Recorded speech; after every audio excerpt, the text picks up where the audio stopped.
Do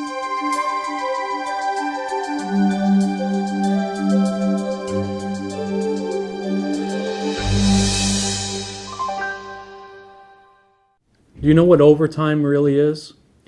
Wage theft is one of the most common workplace violations happening today. To prevent it, there are two concepts you need to understand.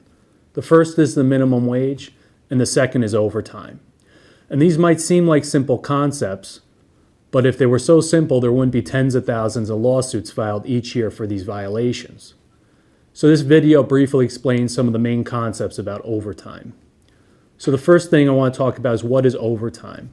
The federal and New York state law both require employers to pay you 1.5 times your regular rate of pay for any time you work more than 40 hours in a work week.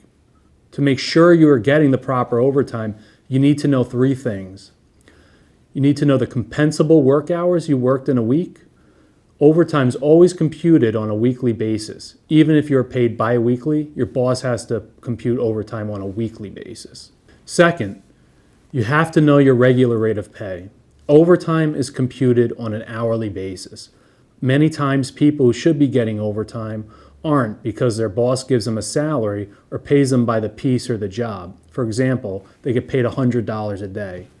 But the law generally requires that your boss divide all your weekly earnings by all the hours you worked. And then the employer has to pay you overtime premium on the hours worked over 40.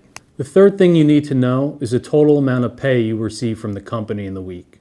The law generally requires that all forms of compensation be factored into your overtime, not just your hourly rate of pay. If your boss isn't including all forms of pay into your total weekly earnings when computing overtime, you might be getting shortchanged. To learn more about how employers violate the overtime laws, check out our video on how companies don't pay overtime, or you can download our free ebook on how to maximize your income here.